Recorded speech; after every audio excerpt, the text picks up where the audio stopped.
Party ఫిరాయింపులపై station Ghanpur MLA Kadiyam Srihari కీలక వ్యాఖ్యలు చేశారు. బీఆర్ఎస్ ప్రభుత్వ హయాంలో 36 మంది ఎమ్మెల్యేలను కేసీఆర్ పార్టీలో చేర్చుకున్నారని, అందులో 2 మంత్రులను కూడా చేశారన్నారు.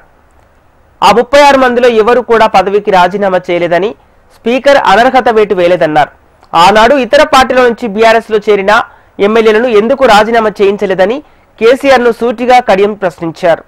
స్పీకర్ ఇచ్చిన నోటీసుకు రిప్లై ఇవ్వడానికి ఈ నెల చివరి వరకు గడువు ఉందన్నారు. అప్పట్లోగా స్పీకర్ కు సమాధానమిస్తానని తెలిపారు. నేను ఏ పార్టీలో ఉన్నానో స్పీకర్ తెలుస్తారని తెలిపారు. ఏ ఒక్కరు కూడా రాజీనామా చేయలేదు.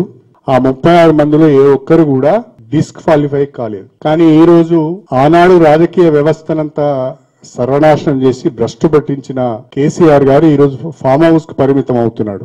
నేను అడుగుతున్న కేసీఆర్ గారిని, అసలు మీరు చెప్పండి కేసీఆర్ గారు, ఆనాడు మీరు పార్టీ ఫిరాయింపులను ప్రోత్సహించి చేర్చుకున్న వాళ్ళందరితో ఎందుకు రాజీనామా చేయించలేదు? తీర్పు వచ్చింది.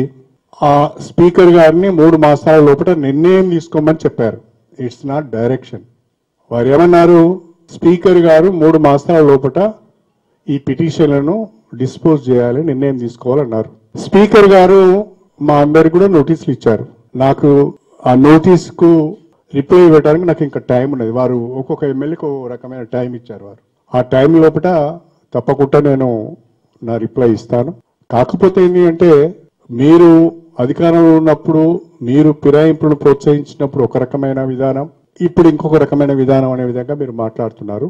పార్టీ విధానాలు ఎప్పటికీ ఒకే రకంగా ఉంటే మంచిది అనేది నా అభిప్రాయం. స్పీకర్ గారి నిర్ణయానికి కట్టుబడి నా భవిష్యత్